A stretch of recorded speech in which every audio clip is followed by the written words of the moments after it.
اچھا، کوفہ والوں کی جو غداری ہے اور جناب سیدنا مسلم بن عقیل کی شہادت کے حوالے سے سیدنا امام علی مقام کو جب آپ کوفہ کی طرف آ رہے ہیں تب ہی اطلاع مل چکی تھی۔ راستے میں یہاں حافظ ابن کثیر نے لکھا ہے تاریخ طبری کے حوالے سے،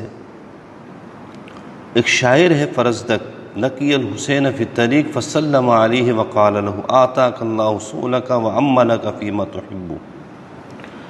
یہ فرزدق شاعر جو ہے یہ امام علی مقام سے اس کی ملاقات ہوئی ہے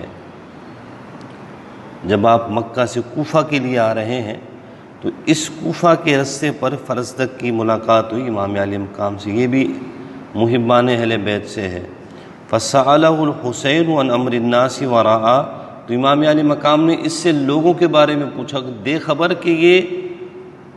تو کوفہ سے آ رہا ہے، کوفہ کے لوگوں کی خبر دے کہ اس وقت اہل کوفہ کا معاملہ کیا ہے۔ فقال له قلوب الناس معك وسيوفهم مع بني أمية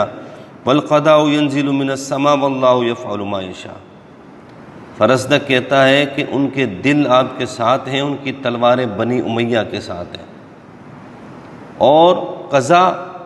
آسمان سے نازل ہونے والی ہے، اور اللہ جو چاہے وہ کرنے والا ہے۔ یعنی فرزدق نے راستے ہی میں خبر دے دی تھی کہ اہل کوفہ نے غداری کر لی ہے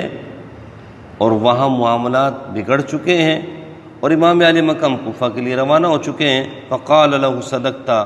للہ الامر من قبل ومن بعد يفعل ما يشاء وكل يوم ربنا في شان۔ ٹھیک ہے نا، ان نزل القضاء بما نحب فنحمد اللہ علی نعمائه وهو المستعان على اداء الشکر وان حال القضاء دون الرجاء فلم يعتد من كان الحق نیته والتقوى سریرتا ثم حرك الحسین راحلتا وقال السلام علیکم ثم افترقا۔ یہ وہ جملے ہیں جو امام علی مقام نے فرزدق سے کہے کہ بے شک جو اللہ چاہے گا وہی ہوگا، اگر وہ ہوا جو ہمارے دلوں میں ہے تو ہم اللہ کا شکر ادا کریں گے اس کی نعمتوں پر، کیونکہ وہی مددگار ہے، اسی سے مدد طلب کی جاتی ہے ادائے شکر پر، اور اگر معاملہ اس کے برعکس ہے تب بھی اللہ رب العزت ہی کی طرف رجوع ہے، اللہ ہی کی طرف لوٹنا ہے۔ ٹھیک ہے نا، پھر امام علی مقام نے اپنی سواری کو حرکت دی اور آپ سلام کرتے ہوئے وہاں سے واپس ہو لیے۔ یہ دونوں جو واقعات ہیں